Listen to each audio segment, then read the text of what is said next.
নমস্কাৰ প্ৰিয় দৰ্শক, পুনৰ এবাৰ আপোনালোক সকলোকে আমাৰ চেনেলটোলৈ আন্তৰিক স্বাগতম জনাইছো। প্ৰিয় দৰ্শক, কালিলৈ হৈছে জেঠ মাহৰ অমাৱস্যা আৰু এই দিনটোতে আছে শনি জয়ন্তী অৰ্থাৎ শনি দেৱতাৰ জন্ম তিথি।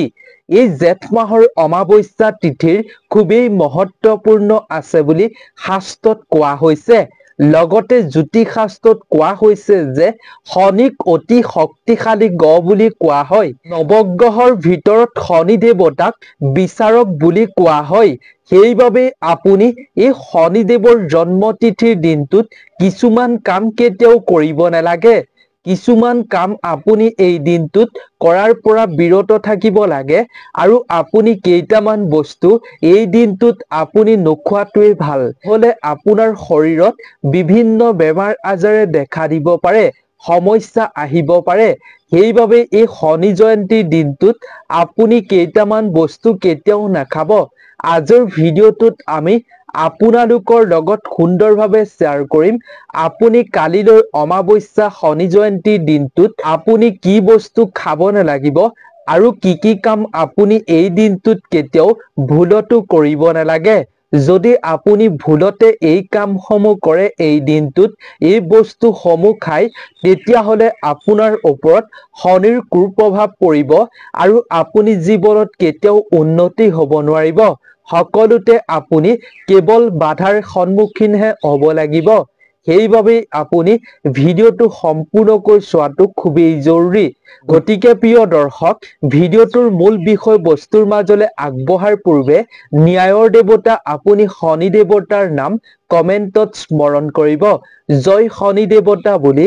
যদি আপুনি শনি দেৱতাক স্মৰণ কৰোঁতে মন্ত্ৰ উচ্চাৰণ কৰিব বিচাৰে, তেন্তে আপুনি ওম শনিয়ে নমঃ বুলি আপুনি কমেণ্টত লিখিব। লগতে আপুনি শনি দেৱতাৰ কৃপা পাবলৈ, শনিৰ দুখ দূৰ কৰিবলৈ ভক্তি মনেৰে শনি দেৱতাৰ নামত ভিডিঅ'টোত এটা লাইক কৰিব। আৰু আপুনি যদি এই চেনেলটোত প্ৰথমবাৰৰ বাবে ভিজিট কৰিছে, অৰ্থাৎ আপুনি প্ৰথমবাৰৰ বাবে ভিডিঅ' চাই আছে এই চেনেলটোৰ, তেন্তে এই চেনেলটো আপুনি অৱশ্যেই ছাবস্ক্ৰাইব কৰি ৰাখিব। তেন্তে আহক আমি বেছি পলম নকৰি ভিডিঅ'টোৰ মূল বিষয়বস্তুৰ মাজলৈ আগবাঢ়ো। প্ৰিয় দৰ্শক, প্ৰায় মানুহে এই দিনটোত সাৱধান অৱলম্বন কৰে।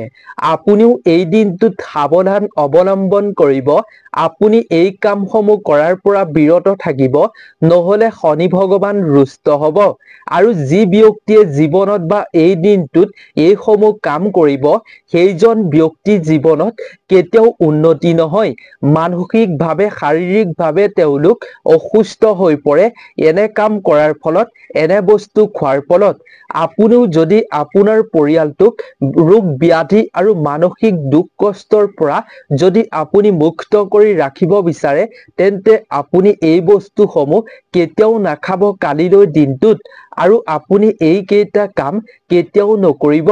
শনি জয়ন্তীৰ দিনটোত কিছু লোকে বহুতো ভুল কাম কৰে, যাৰ ফলত তেওঁলোকৰ জীৱনত শনিৰ কুপ্ৰভাৱ পৰি তেওঁলোকৰ জীৱনটো অন্ধকাৰ ফালে আগবাঢ়ি যায়।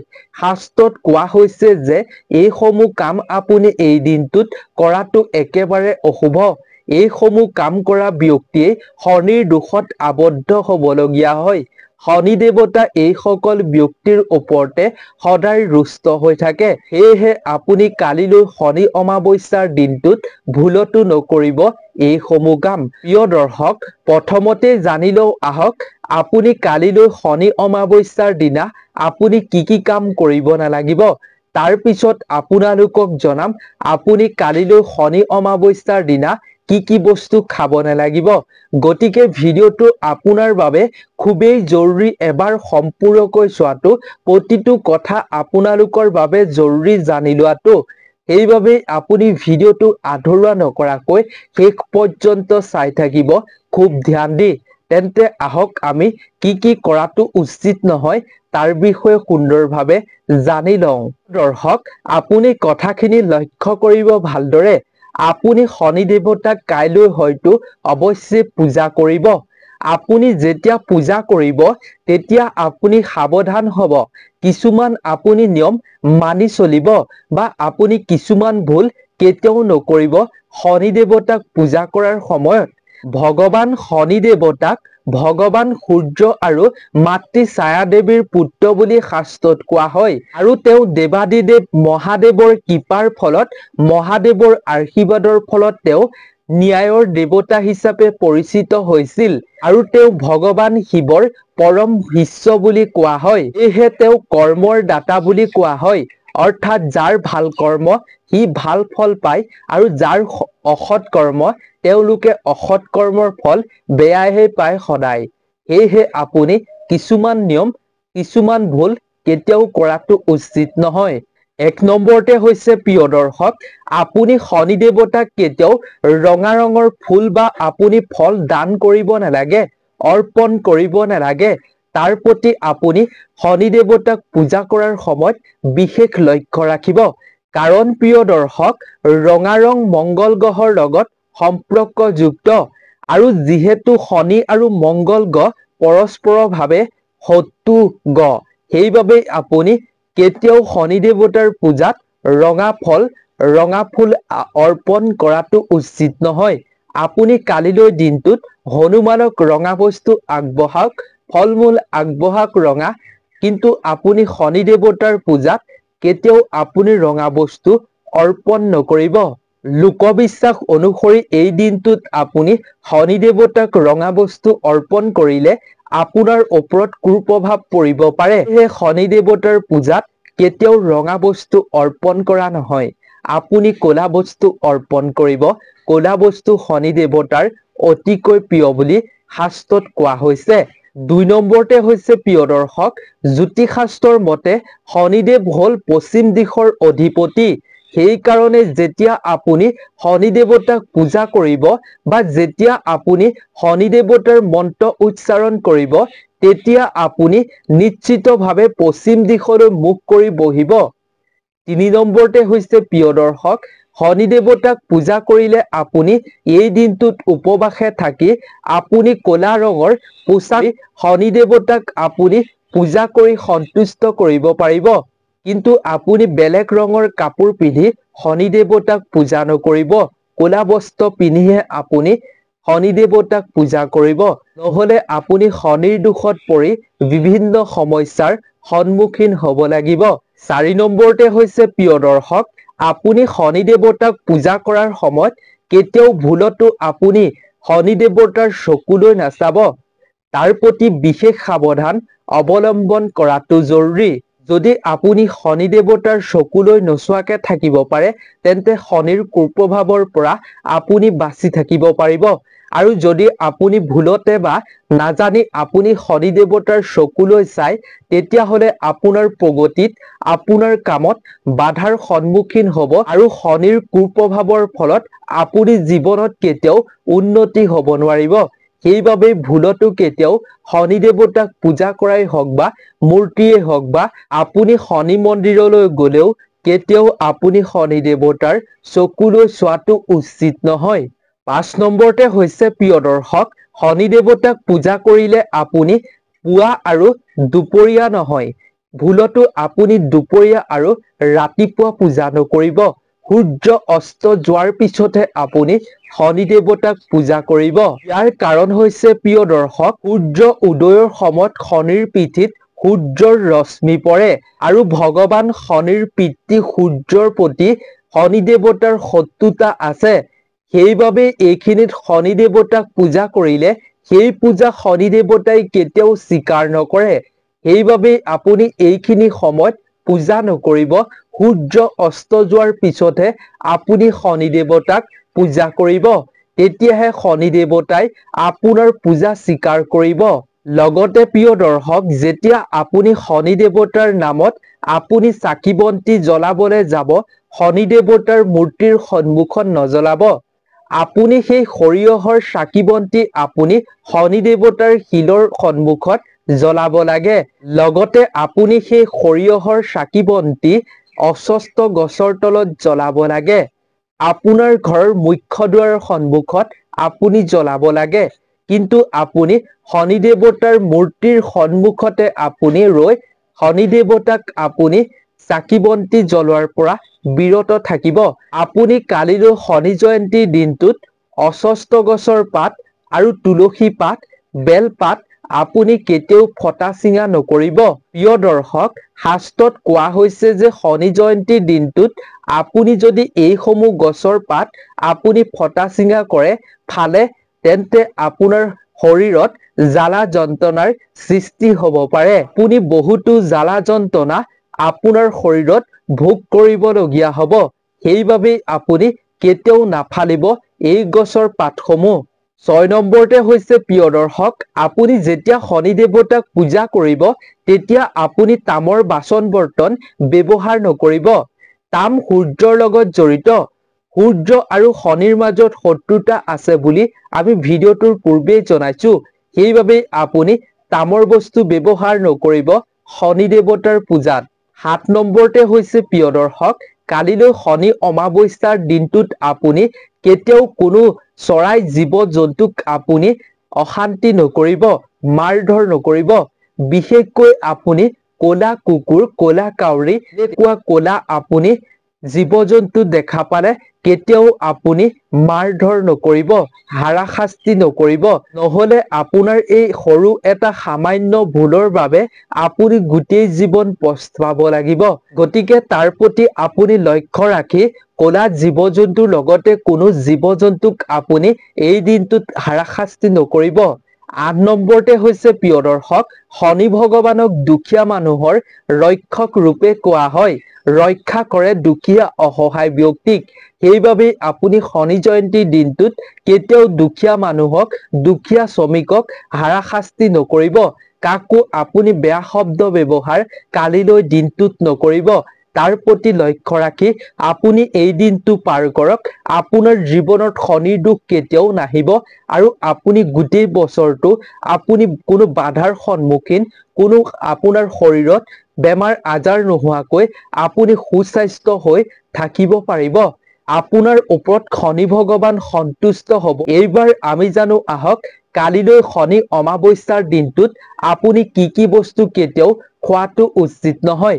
ঘৰতেই হওক বা আপুনি বাহিৰতেই হওক বা হোটেলতেই হওক, আপুনি কি বস্তু কালিলৈ দিনটোত খোৱাটো একেবাৰে উচিত নহয়। 1 নম্বৰতে হৈছে প্ৰিয় দৰ্শক, গাখীৰ। শনি দেৱতাৰ এই জন্ম তিথিৰ দিনটোত গোটেই দিনটোত তেওঁৰ প্ৰভাৱ দিনটোত প্ৰবল হৈ থাকে। জ্যোতিষশাস্ত্ৰৰ মতে গাখীৰৰ সম্পৰ্ক হৈছে শুক্ৰ গ্ৰহৰ সৈতে। সেয়েহে আপুনি শুক্ৰ গ্ৰহৰ সৈতে, শুক্ৰ গ্ৰহ হৈছে যৌন কামনাৰ গ্ৰহ। আনহাতে শনিদেৱ আধ্যাত্মিকতাৰ লগত জড়িত। গতিকে এনে পৰিস্থিতিত আপুনি শনি জয়ন্তীৰ দিনটোত গাখীৰ খোৱাৰ পৰা বিৰত থকাটো খুবেই ভাল। কোৱা হৈছে শাস্ত্ৰত এনে বস্তু আপুনি এই দিনটোত খালে ঘৰত অপচয় ধন টকা খৰচ হ'ব আৰু বিবাহিত জীৱনত সমস্যাৰ সৃষ্টি হ'ব। তাৰ বাবে আপুনি এই দিনটোত এই বস্তু খোৱাৰ পৰা বিৰত থকাটোৱে ভাল। এইবাৰ আমি জানো আহক 2 নম্বৰৰ বস্তুটোৰ বিষয়ে। 2 নম্বৰতে হৈছে প্ৰিয় দৰ্শক, ৰঙা জলকীয়া। আপুনি শনি জয়ন্তীৰ দিনটোত ৰঙা জলকীয়া খোৱাৰ পৰা বিৰত থাকিব। শাস্ত্ৰত কোৱা হৈছে যে শনি দেৱতাক উগ্ৰ প্ৰকৃতি বুলি ধৰা হৈছে। সেইবাবেই শনি জয়ন্তীৰ দিনা আপুনি ৰঙা জলকীয়াৰ দৰে জ্বলা বস্তু আপুনি খোৱাটো উচিত নহয়। কেতিয়াও খাব নালাগে ৰঙা জলকীয়াৰ দৰে জ্বলা বস্তু আপুনি এই দিনটোত। যদি আপুনি এই বস্তু ভুলতে খায় তেতিয়াহ'লে শনি দেৱতাৰ খং উঠিব, যাৰ ফলত শনিৰ অশুভ প্ৰভাৱ আপোনাৰ জীৱনত পৰিব আৰু তেতিয়া আপুনি জীৱনত কেতিয়াও সফলতাৰ সন্মুখীন হ'ব নোৱাৰিব। প্ৰতিটো খোজতে, প্ৰতিটো কামতে আপুনি বাধাৰ সন্মুখীন হ'ব। সেইবাবেই পৰাপক্ষত আপুনি ৰঙা জলকীয়া ত্যাগ কৰক কালিলৈ শনি অমাৱস্যাৰ দিনটোত। 3 নম্বৰতে হৈছে প্ৰিয় দৰ্শক, শনি জয়ন্তীৰ দিনটোত আপুনি এইসমূহ বস্তু কেতিয়াও খাব নালাগে। এই বস্তুসমূহ হৈছে আমিষ খাদ্য, তামিষ খাদ্য সেৱন কৰিব নালাগে, সুৰা সেৱন কৰিব নালাগে। যি ব্যক্তিয়ে এই দিনটোত এইসমূহ বস্তু খাবলৈ আৰম্ভ কৰে, শাস্ত্ৰত কোৱা হৈছে যে সেই ব্যক্তিৰ জীৱনত কেতিয়াও উন্নতি নহয়। সেই ব্যক্তিৰ শনিৰ দোষত সদায় আবদ্ধ হৈ থাকিবলগীয়া হয়। হিন্দু ধৰ্মশাস্ত্ৰত বিশ্বাস কৰা হৈছে যে সুৰা সেৱন কৰাৰ ফলত আপোনাৰ আৰ্শৰিক প্ৰৱণতা বৃদ্ধি পায় বুলি বিশ্বাস কৰা হয়। যি ব্যক্তিয়ে সুৰা সেৱন কৰে সেই ব্যক্তিৰ জীৱনত আৰ্শৰিক প্ৰৱণতা বৃদ্ধি পায়। এইসমূহ বস্তু এই দিনটোত সেৱন কৰিলে আপোনাৰ ঘৰত হাই কাজিয়া অশান্তিৰ সৃষ্টি হ'ব, যাৰ ফলত ঘৰত আৰ্থিক সমস্যাৰ সন্মুখীন হ'ব, শৰীৰতো আপোনাৰ বিভিন্ন ক্ষতি হ'ব, বিভিন্ন সমস্যাই শৰীৰত দেখা দিব। 4 নম্বৰতে হৈছে প্ৰিয় দৰ্শক, শনি জয়ন্তীৰ দিনটোত আপুনি টেঙা বস্তু খোৱাৰ পৰা বিৰত থাকিব। কাৰণ প্ৰিয় দৰ্শক, অমাৱস্যাৰ দিনটোত সকলো দেৱ-দেৱতা পৃথিৱী বিচৰণ কৰিবলৈ আহে। সেইবাবে আপুনি অমাৱস্যাৰ তিথিৰ দিনটোত কেতিয়াও টেঙা বস্তু খাব নালাগে, যাৰ ফলত লক্ষ্মী দেৱী ৰুষ্ট হয়। লক্ষ্মী দেৱী আপোনাৰ ঘৰলৈ প্ৰৱেশ নকৰিব। ফলস্বৰূপে আপোনাৰ ঘৰখনত অপ্ৰয়োজনীয়ভাৱে ধন টকা পইচা খৰচ হ'বলৈ আৰম্ভ কৰিব। প্ৰিয় দৰ্শক, 5 নম্বৰতে হৈছে আপুনি এই শনি জয়ন্তীৰ দিনটোত ৰঙা মচুৰ দাইল খোৱাটো উচিত নহয়। কাৰণ মচুৰ দাইলৰ ৰং হৈছে ৰঙা। মংগল গ্ৰহৰ মচুৰ দাইলৰ লগত গভীৰ সম্পৰ্ক থকা বুলি শাস্ত্ৰত কোৱা হৈছে। সেইবাবে এই বস্তু এই দিনটোত সেৱন কৰিলে সেই ব্যক্তিজনৰ শনিৰ দোষ লাগিব পাৰে। সেইবাবে আপুনি এই দিনটোত মচুৰ দাইল খোৱাৰ পৰা বিৰত থকাটো খুবেই ভাল, আপোনাৰ বাবে, আপোনাৰ পৰিয়ালৰ বাবে। যদি আপুনি এই বস্তুসমূহ খাই দিয়ে তেতিয়াহ'লে আপুনি জীৱনত বেয়া পৰিণামৰ সন্মুখীন হ'ব লাগিব। গতিকে প্ৰিয় দৰ্শক, আপুনি এই দিনটোত শনি দেৱতাক পূজা কৰিলে অন্তহীন সুখ পাব আৰু আপুনি শনি জয়ন্তীৰ দিনটোত এইসমূহ বস্তু কেতিয়াও নাখাব আৰু যিসমূহ কাম নকৰিবলৈ কোৱা হৈছে ভিডিঅ'টোত সেইসমূহ কাম আপুনি এই দিনটোত কৰাৰ পৰা বিৰত থাকিব, নহ'লে শনি দেৱতাৰ খং উঠিব পাৰে। গতিকে আজিৰ ভিডিঅ'টো ইমানেই আছিল। আপুনি এইসমূহ কাম কৰাৰ পৰা, এই বস্তু খোৱাৰ পৰা বিৰত থাকক। এই দিনটোত আপোনাৰ গোটেই বছৰটো ভাল হ'ব। এই দিনটো আপুনি সাৱধানতা অৱলম্বন কৰি দিনটো পাৰ কৰক, বছৰটোৰ বাবে আপোনাৰ ভাল হ'ব। গতিকে আজিৰ ভিডিঅ'টো ইমানেই আছিল। আশা কৰোঁ ভিডিঅ'টো চাই নিশ্চয় ভাল পালে। গতিকে আজিৰ ভিডিঅ'টোৰ পৰা বিদায় লৈছো। আপোনালোক সকলো ভালে থাকক, সুস্থ থাকক, তাৰেই আমিও কামনা কৰিলো। নতুন এটা ভিডিঅ'ৰ লগত আপোনালোক সকলোকে লগ পাম। ধন্যবাদ।